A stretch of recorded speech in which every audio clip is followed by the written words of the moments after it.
Olá, queridos irmãos, que a graça e a paz de nosso Senhor e Salvador Jesus Cristo estejam com todos vocês, estejam com todos nós.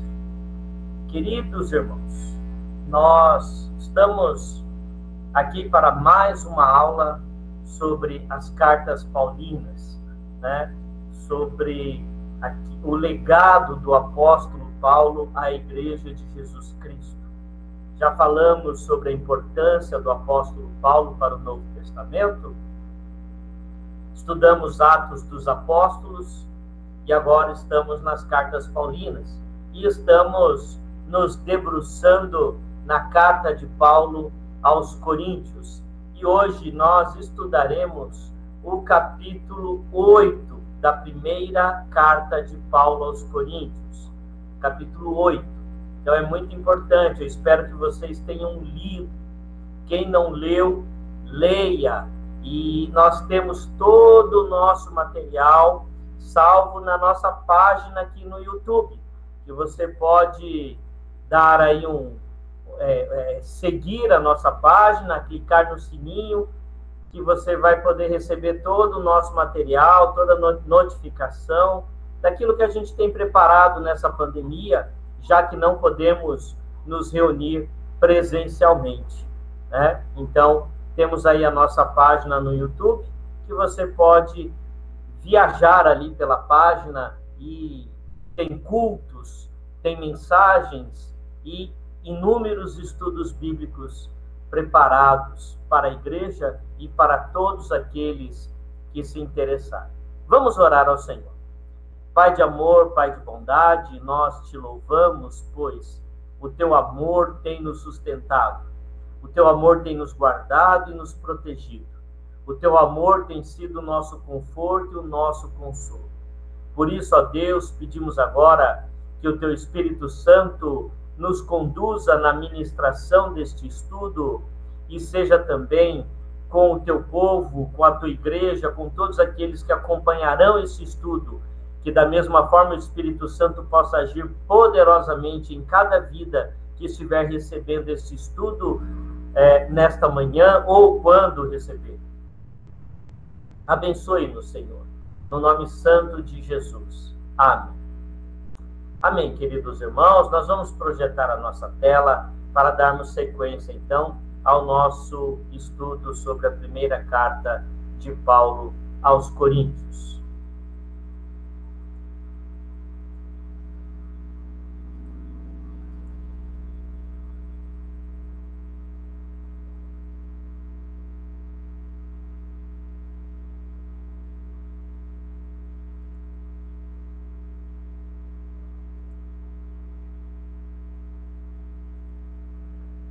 Bom, nós chegamos ao capítulo 8, e o capítulo 8 da primeira carta de Paulo aos Coríntios, ele trata basicamente sobre a questão da religiosidade e os coríntios, mas principalmente na questão de comidas consagradas a ídolos, né?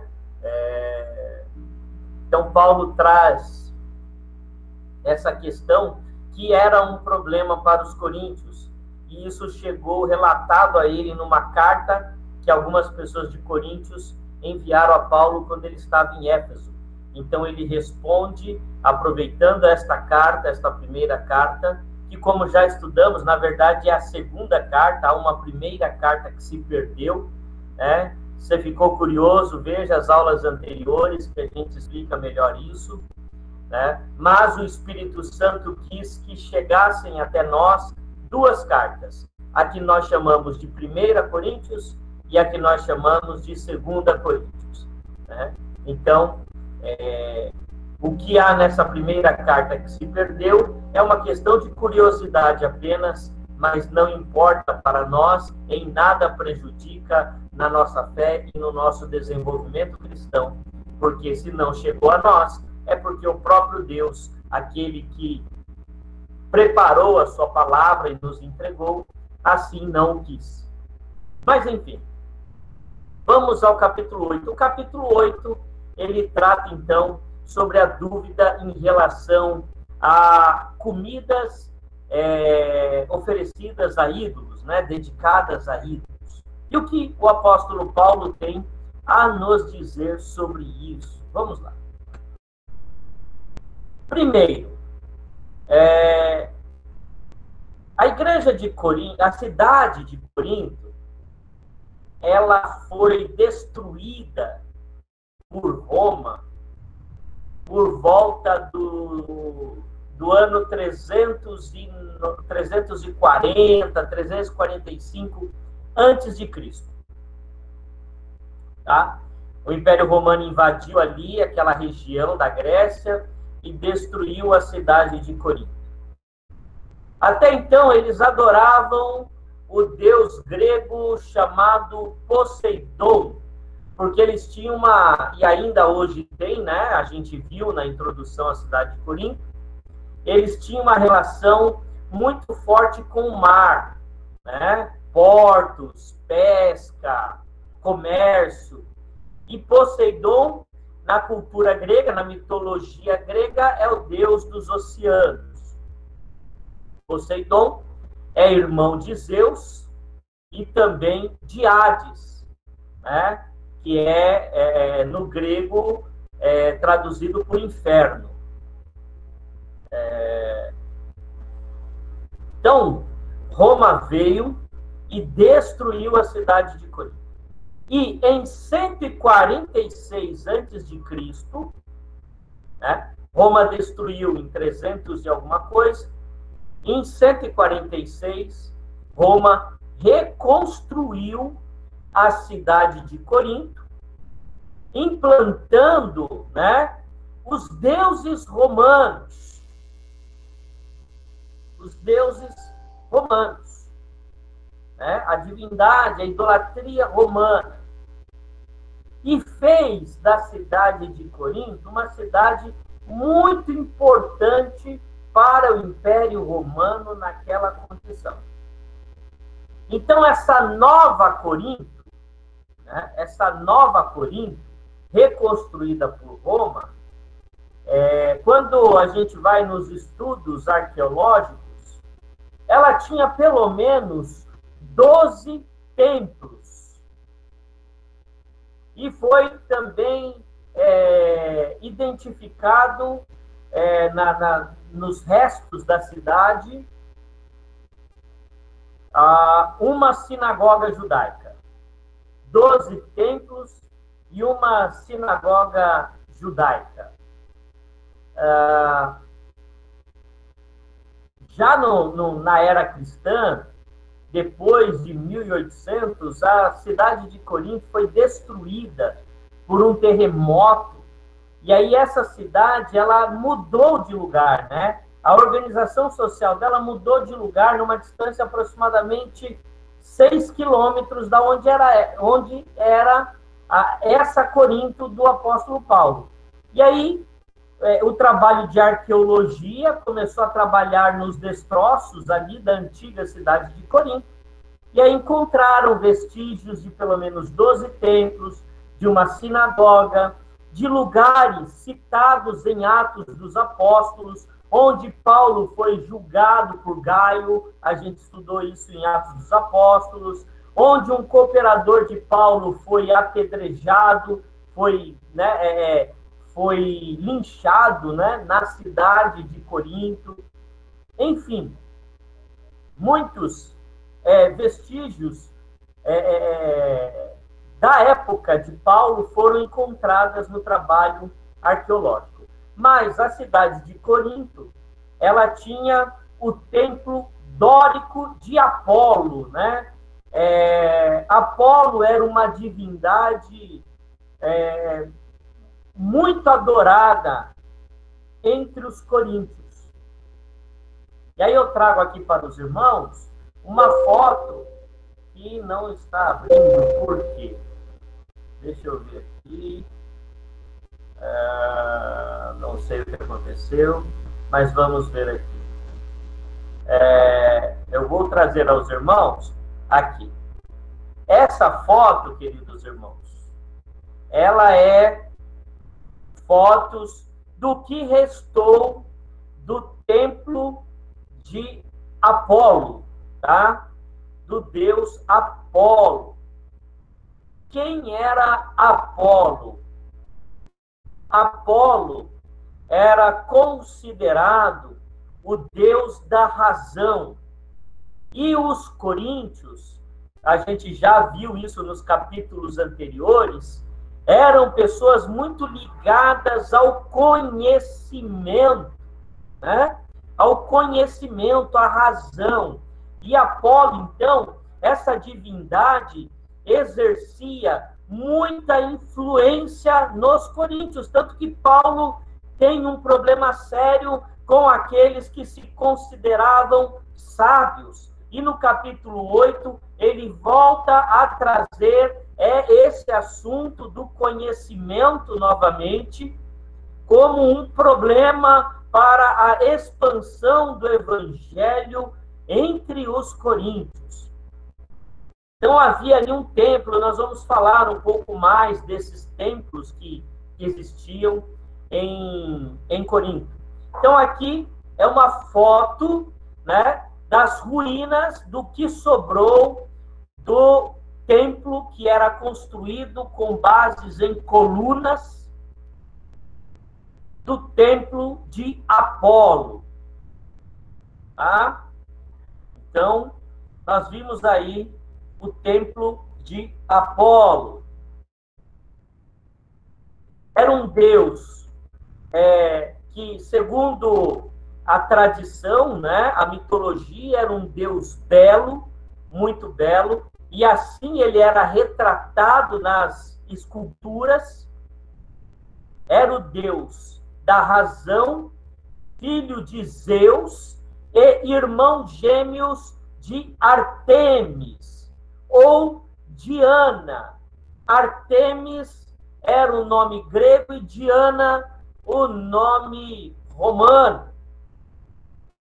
Quem era Artemis ou Diana? Quando nós estudamos Atos dos Apóstolos, nós vimos ali que era a divindade adorada em Éfeso. Inclusive, Éfeso tinha um grande templo que foi considerado uma das 7 maravilhas do mundo. Falamos isso lá no estudo de Atos dos Apóstolos, que era o templo à deusa Artemis, ou Diana, e que quando Paulo vai pregar em Éfeso, os adoradores de Diana, eles ficam extremamente possuídos, né, de ódio contra Paulo, expulsando Paulo da cidade, porque também a pregação de Paulo confrontava o comércio que tinha em torno desta divindade. Então, na mitologia, Apolo era irmão gêmeo de Artemis, e ambos filhos de Zeus, né? E assim era retratado Apolo. Também não abre. Vamos lá. Vejam, essa é uma das imagens que retratava esse Deus com D minúsculo, né, irmãos? Porque nós só reconhecemos um Deus. Esse era como Apolo era retratado. E a gente vê que realmente a escultura o traz com traços bonitos, né? Traços bem feitos, né?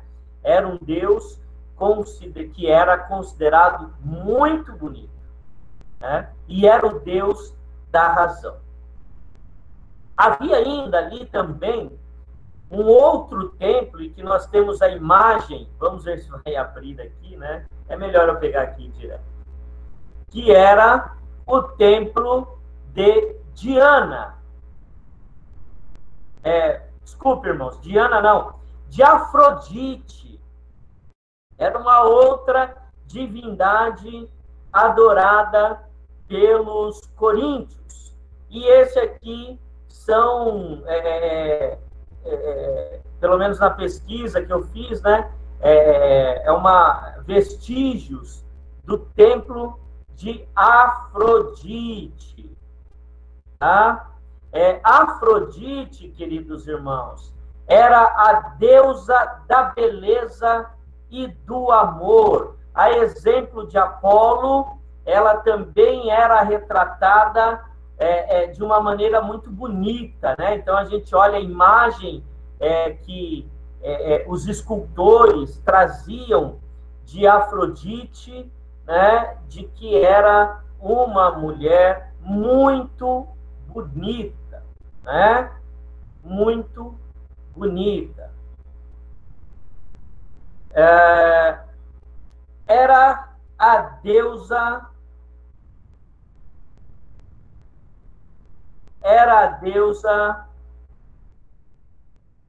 do amor e da beleza. E essa divindade, o culto a Afrodite, era um culto que envolvia a prostituição sexual. Por isso que o apóstolo Paulo, na sua carta, olha como as coisas vão ficando claras para a gente, né? Quando a gente tem essas informações. O apóstolo Paulo, ele vai confrontar a questão do orgulho dos coríntios por conta do conhecimento, da sabedoria. Justamente era uma forma de confrontar a adoração a Apolo. E também nós vemos o quê? Nós vemos Paulo confrontando a imoralidade, que foi na aula passada, né? A imoralidade na igreja de Corinto. Ele diz, olha, fujam da imoralidade, porque ele está confrontando aqui o culto a Afrodite, que era um culto que incluía rituais de prostituição. Prostitutas eram oferecidas a Afrodite para se entregarem aos homens nas cerimônias. E muitos homens casados deixavam suas casas, deixavam sua esposa e tinham que participar da prostituição. Era como uma oferta que eles faziam à deusa Afrodite. E Paulo, então, ele vai combater, né? Com muita persuasão, essa questão da imoralidade.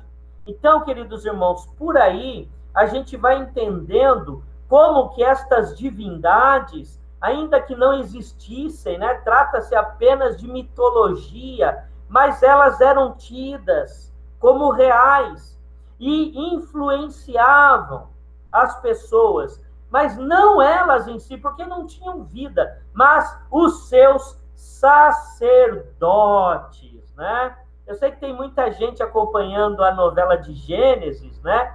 E aí lá eles prestam lá o culto, lá em Ur dos Caldeus, o culto a Nana. Nana não faz nada, né?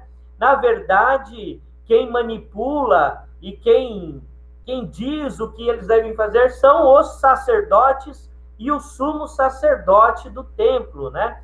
Então, quem tem assistido lá aquela novela Gênesis, eu tenho acompanhado, percebe isso, né?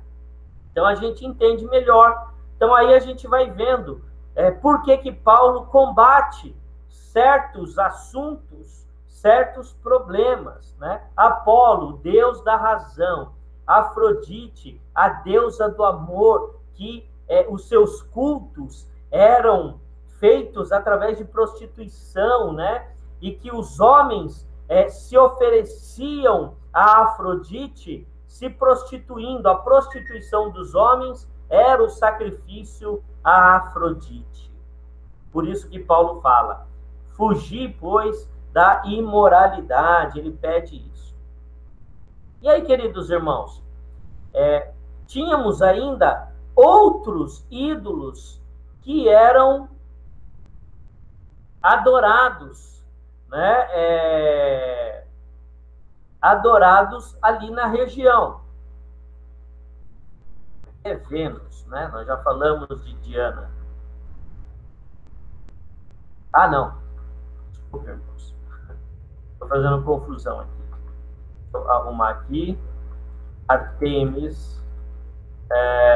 Isso. A deusa Diana, ela também era reconhecida como Vênus, né? Como Vênus. E outros ídolos. Dionísio, né? Era uma outra divindade, conhecida como o deus do vinho e do caos, né? Então era um deus em oposição a Apolo. Então havia entre as divindades a oposição. Então, quando Dionísio prevalecia, quando vinha o tempo de Dionísio, era o tempo de caos. Então, e aí havia o quê? No culto a Dionísio havia um apelo ao vinho, ao embriagar-se de vinho, né? Muito provavelmente, Paulo diz, não vos embriagueis com vinho, né? Onde há devassidão. Por quê? O vinho trazia o caos, que é o deus Dionísio, né? Que eu não sei porque não está abrindo aqui os anexos.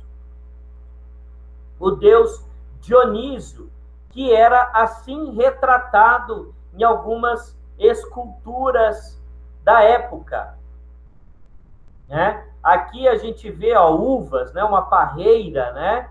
Ele era o deus do vinho e do caos. Então, muitos artistas assim retratavam essa divindade. Uma outra, né, que nós falamos, que nós falamos de Afrodite e falamos que Apolo era irmão gêmeo de Artemis, né? E Artemis era uma deusa relacionada à natureza, à fertilidade, né? E assim era retratada Diana ou Artemis, né? Inclusive lá em Éfeso, né? Eles têm um meteoro, né? Que atingiu a cidade e que ele tinha uma imagem parecida com uma mulher com vários seios, simbolizando a fertilidade, né? E aí depois, com o tempo, assim passou a ser retratada a deusa Artemis. E por fim, né, nós temos Zeus, né? Zeus, que era o chefe supremo dos deuses, né? E Zeus, que era filho de Cronos, né? A palavra Cronos em grego é tempo, né? Então, assim era retratado Zeus em algumas esculturas da época, né? E o que ele segura em suas mãos é um raio, né? É um raio porque ele tinha o controle dos céus, né? Então, quando a gente assiste esses desenhos, né? Hércules, a gente vê um pouquinho dessa mitologia que foi muito vivenciada em séculos passados. E eu apenas pesquiso por curiosidade, mas é importante a gente entender isso, que vocês vão ver já porque há a necessidade da gente conhecer, ainda que superficialmente, esses deuses, tá? E o que eram os ídolos? Os ídolos são esses deuses, são idolatrados, né? São idolatrados. E essas várias imagens e esculturas que eu trouxe aqui para vocês, elas eram reproduzidas em tamanhos menores e elas, como a imagem de santos que nós temos hoje, né, de vários santos que nós temos, né, imagem, por exemplo, de Aparecida do Norte, imagem de Santo Antônio, imagem de São José, e tantas outras, São Pedro,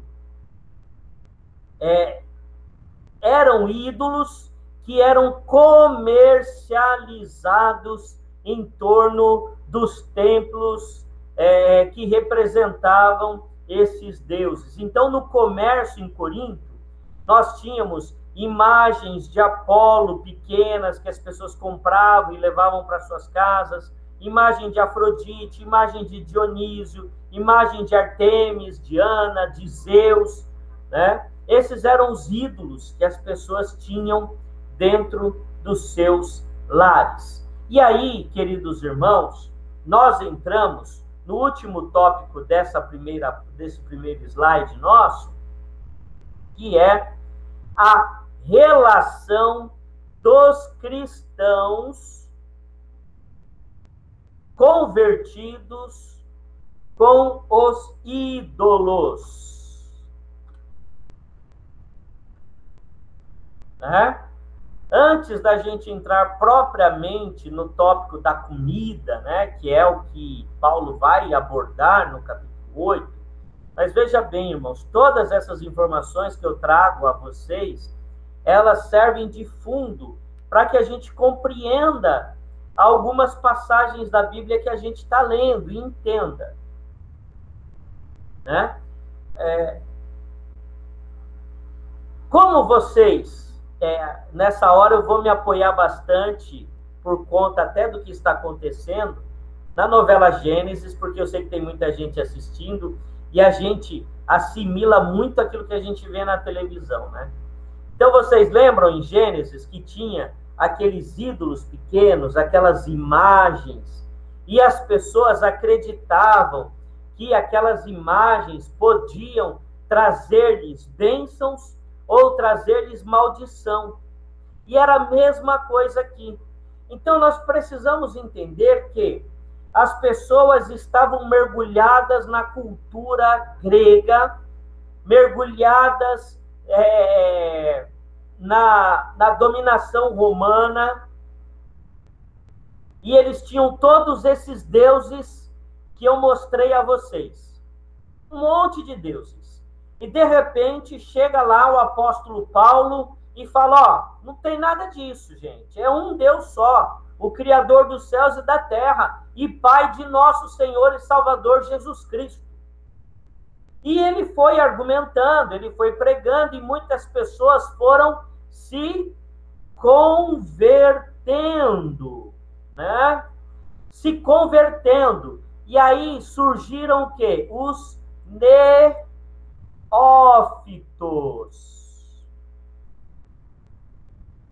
Neófitos. O que significa a palavra neófitos? Novos na fé. Novos na fé. E estas pessoas, queridos irmãos, elas tinham uma relação com aqueles ídolos muito forte.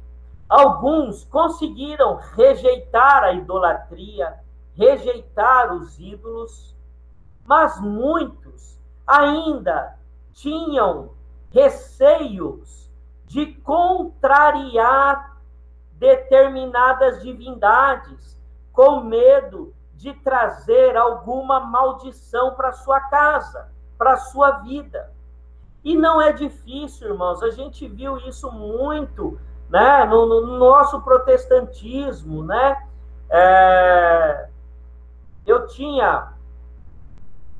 Eu visitava numa igreja que eu pastoreei uma senhora, e todo terceiro domingo do mês eu ia levar a Santa Ceia para ela. Ela já não andava mais, né? E, irmãos, ela havia se convertido para o presbiterianismo, para o cristianismo, mas ela andou muitos anos na igreja católica. né? Muitos anos.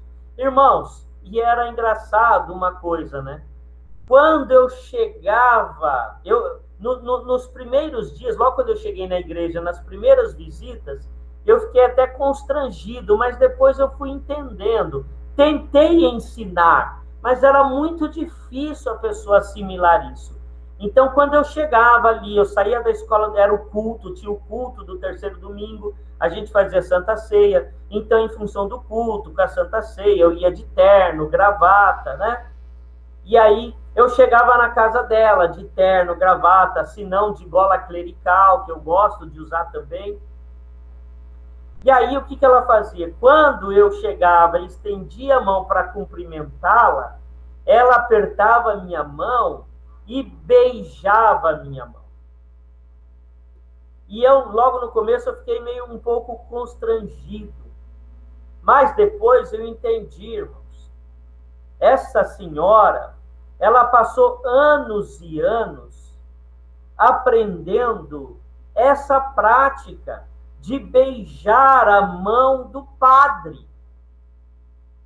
E beijar a mão do padre era um ato de extremo respeito e consideração pelo padre que estava ali diante dela. Então, esse mesmo respeito, essa mesma reverência, né?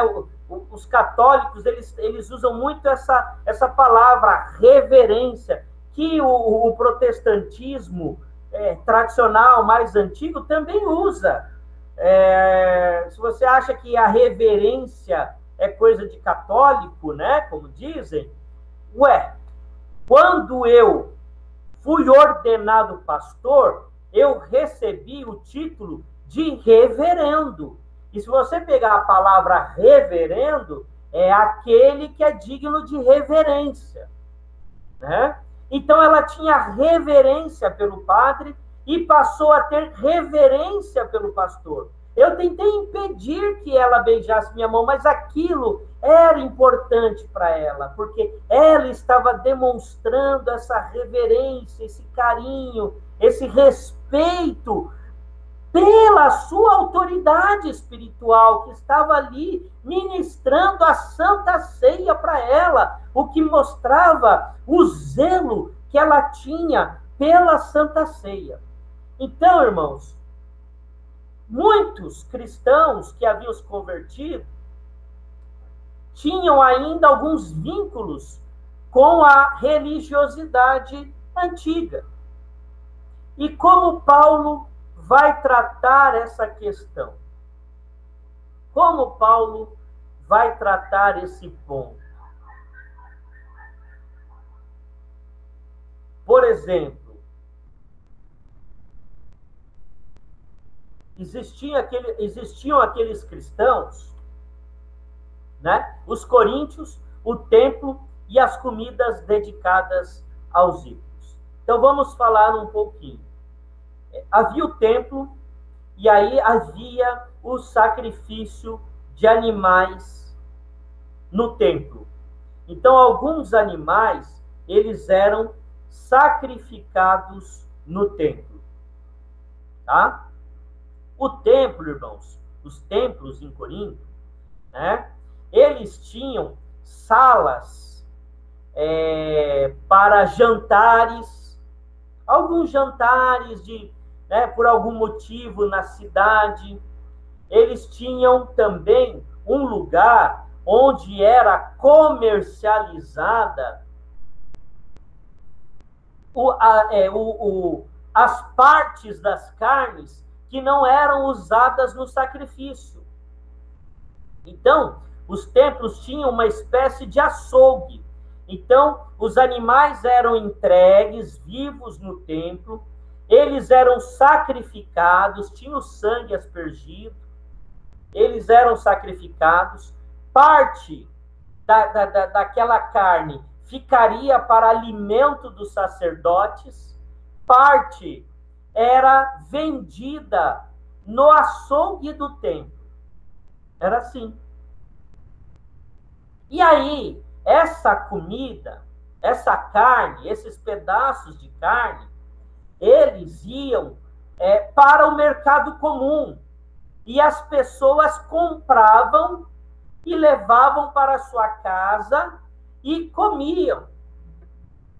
E davam para os seus familiares. E aí surgiu qual questão?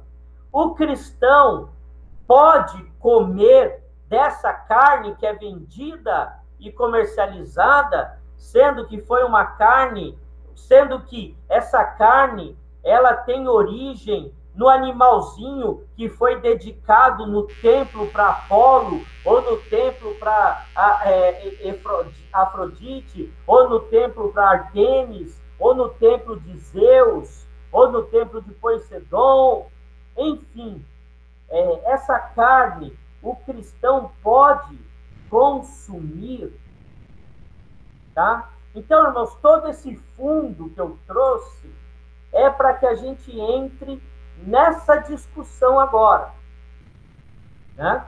Então, se a gente voltar um pouquinho, eu expliquei para vocês do templo. Então, falei que tinha ali, encontraram pelo menos 12 templos, mostrei imagens e comentei sobre 2 templos, o templo de Apolo, o templo de Afrodite. Falei das divindades que eram adoradas ali em Corinto, né? E o que essa divindade ela produzia, né? Então, quando uma família, quando uma cidade, quando uma região estava numa situação caótica, era o deus Dionísio, né? O deus do vinho, e que as pessoas adoravam esse deus bebendo vinho. Falei de Afrodite, a questão da prostituição, Apolo e a questão da razão, né? Artemis, da natureza e da fertilidade. Então, quando não se fazia culto a Artemis, comprometia a agricultura da região, né? Um exemplo, né? Então, o culto e o sacrifício a Artemis era feito para garantir uma colheita próspera. Então, queridos irmãos, existia uma relação muito compromissada das pessoas com essas divindades e esses ídolos. E aí nós falamos do neófito. Uns rejeitaram totalmente as divindades e entenderam que só havia um Deus e Pai de um Senhor, o nosso Senhor e Salvador Jesus Cristo. Mas alguns, e aí é que nós vamos entender as aulas passadas. Alguns tinham medo. Por quê? Se tinha medo, mais uma vez eu falo da novela de Gênesis, para quem está assistindo. O medo que o rei tinha de Nana, né, a divindade deles lá, era medo mesmo. Então eles tinham medo dos deuses, e eles tinham os ídolos em casa, eles faziam seus sacrifícios aos ídolos. Quando era para prostituição, os homens iam se prostituir, porque eles tinham medo da divindade. Medo. E muitos em Coríntios, muitos em Corinto, né, o nome da cidade é Corinto, muitos entre os coríntios, né, o cidadão de Corinto é coríntio, né? Então os coríntios, alguns mesmo convertidos, eles tinham medo dessa divindade. Então eles tinham muitas dúvidas, muitos receios, e eles seguiam a mensagem do Evangelho, eles passavam a adorar a Jesus Cristo como Senhor, mas eles mantinham um pezinho lá, no outro templo, na outra adoração, que era o raciocínio assim: eu adoro Jesus, mas faço o meu sacrifício lá para Apolo. Vai que eu adoro Jesus, mas eu tenho aqui escondidinho o meu ídolo da deusa Artemis, né? Quer dizer, eu adoro a Deus, eu sirvo a Cristo, mas eu tenho lá, né, o meu ídolozinho e vou lá matar um animalzinho de vez em quando lá no templo de Dionísio. Era assim que muitos cristãos estavam ainda convivendo. E esses cristãos são os que foram identificados no capítulo 8 por Paulo de fracos. Tá? Então, esses cristãos, Paulo os identificou como fracos, porque não conseguiram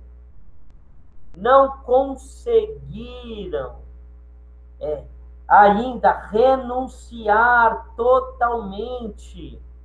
E então, aí a gente vai entender por que Paulo fala, olha, você que entende que só há um Deus e que a comida sacrificada ao ídolo nada pode, não vai te fazer mal nem bem, mas pelos fracos, evite.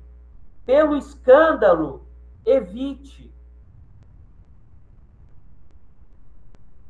Então, queridos irmãos, seria como a gente serve a Cristo, mas a hora que eu levanto, que eu vou pôr o pé no chão, recolhe o pé esquerdo e põe o pezinho direito no chão. Tem em casa,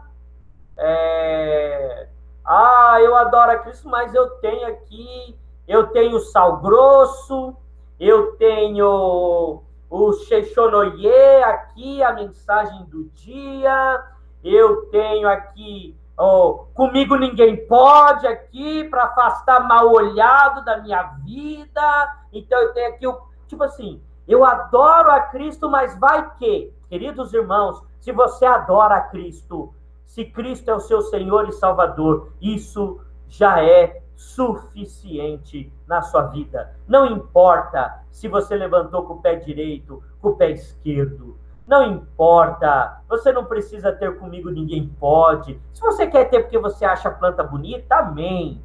Mas não porque quer afastar mal olhado da sua vida. Por favor, queridos irmãos, não sejamos fracos, como o apóstolo Paulo aqui identificou.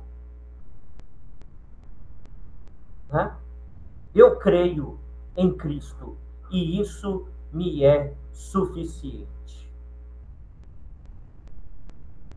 Eu creio em Cristo e isso me é suficiente. Só isso. Não preciso de galinho de arruda, não preciso vestir uma roupa branca no ano novo, eu não preciso tomar banho de sal grosso, né?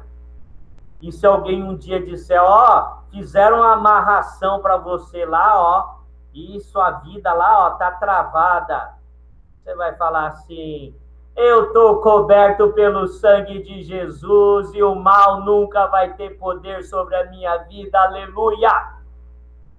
E ponto final. Ponto final. Você crê no Senhor e Salvador Jesus Cristo. E isso nos é suficiente. Não precisamos de mais nada. E nem temer nada. Fulano tem inveja de você. O problema é do fulano. Ele precisa aprender que a inveja é pecado. Não, mas quem tem inveja da gente joga olho gordo. Se ele tem olho gordo, que ele faça dieta pro olho dele. O olho que tá gordo é o dele. Tá? Então, amados irmãos, olho gordo não pega em quem tá debaixo do sangue de Cristo. Aleluia! Inveja não cai sobre quem está debaixo da graça de Deus. Aleluia! Eu estou coberto pelo sangue do Cordeiro, estou debaixo da graça de Cristo, não tem olho gordo, nem que o olho seja obeso, obesidade mórbida, não tem como me atingir, aleluia. Mas, se você crê em olho gordo, se você crê que aquele que tem inveja de você vai causar mal à sua vida. Ai, minha vida não vai para frente porque fulano tem inveja de mim. Sua vida não está indo para frente, veja se você não está fazendo nada errado. Se você gasta mais do que ganha, sua vida não vai para frente. Tá? Se a gente não estabelece prioridades na vida, ela não vai para frente. E aí a gente prefere o quê? Em vez de a gente assumir a responsabilidade, a gente fala que fulano tem inveja da minha vida. Por isso que nada dá certo. Você está debaixo do sangue de Jesus? Se você está debaixo do sangue de Jesus, diga amém. Então, meu irmão, minha irmã, não tem inveja, não tem olho gordo, olho obeso, não tem nada, não tem trabalho, amarração, não tem nada que prevaleça contra você. Nada. Nada. Mas alguns coríntios, irmãos, eles viviam, adoravam a Cristo, mas, olha, para eu garantir a minha colheita, eu vou lá e presto um sacrifício a Artemis. Não custa, né? Não tem problema. Que mal há? Que mal há? Né? Que mal há? Né? Por via das dúvidas, eu pôr uma roupinha branca no ano novo. Você quer usar branco porque você acha bonito? Use branco porque você acha bonito. E não use só no dia 31 de dezembro. Use no dia 5 de janeiro. Use no dia 10 de outubro. Use no dia 6 de novembro, meu aniversário. Mas eu gosto de verde. Apesar de ser corintiano, eu gosto muito da cor verde. Então, o verde, para mim, geralmente é uma cor que eu vou escolher para passar o Réveillon. Né? Enfim, queridos irmãos, alguns coríntios foram assim chamados por Paulo de fracos, porque ainda estavam presos a antigos costumes, a uma religiosidade que não lhes servia mais. E aí Paulo fala do amor que precisamos ter com estes, né? E muitas vezes nos sacrificarmos de determinadas coisas por amor a estes, que é o que Paulo está ensinando aqui em Corinto. Mas, irmãos, isso vai ficar para domingo que vem, para a próxima aula, tá? Era necessário esse pano de fundo, toda essa explicação para vocês, né? Para que a gente entenda com mais profundidade o capítulo 8 e o capítulo 9, tá bom? Que estão ligados, tá? Então, se você ainda não leu o capítulo 8, leia. Se puder ler o 8 e o 9, leia também. Se puder ler em versões diferentes, leia também. Leia numa versão mais tradicional, mas leia também na linguagem de hoje, tá? Que ajuda, aí você compara as duas traduções, tá bom? Vamos ficar por aqui hoje. Tá? Hoje ficamos por aqui. E que Deus te abençoe, que Deus te guarde, né? Que Deus te dê um ótimo domingo. Se para você que está vendo esta gravação, hoje não é domingo, independentemente do dia que seja um ótimo dia para você também, meu querido, minha querida. Compartilhe este vídeo, compartilhe a nossa página, compartilhe o material que a gente tem divulgado.